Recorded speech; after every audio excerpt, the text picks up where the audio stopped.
L'armée russe concentre ses forces le long de sa frontière avec l'Ukraine. On dit que ses troupes organisent des exercices, mais l'Ukraine tire la sonnette d'alarme. La Maison-Blanche a exprimé son soutien sans faille à Kiev. Les États-Unis sont de plus en plus préoccupés par l'escalade récente des agressions russes dans l'est de l'Ukraine, y compris les mouvements de troupes russes à la frontière ukrainienne.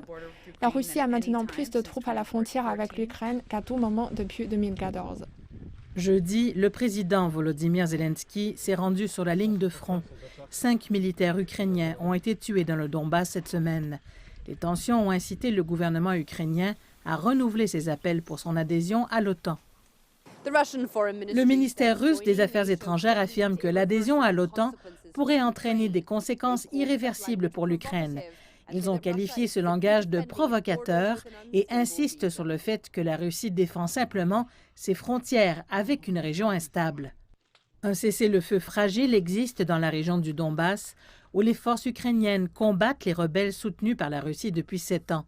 L'Ukraine dit que les tensions s'intensifient en ce moment, mais le gouvernement russe affirme que Kiev amplifie une menace mythique. Suivre le mouvement des troupes russes sur le territoire russe est une chose inutile. Il y a des soldats dans tous les États, quels qu'ils soient. Ils le déplacent selon leur stratégie et leur plan. La chancelière allemande Angela Merkel a évoqué la situation avec son homologue russe. Le président Vladimir Poutine lui a dit que c'était une affaire interne. Mais les dirigeants européens sont préoccupés par la seule zone de conflit du continent.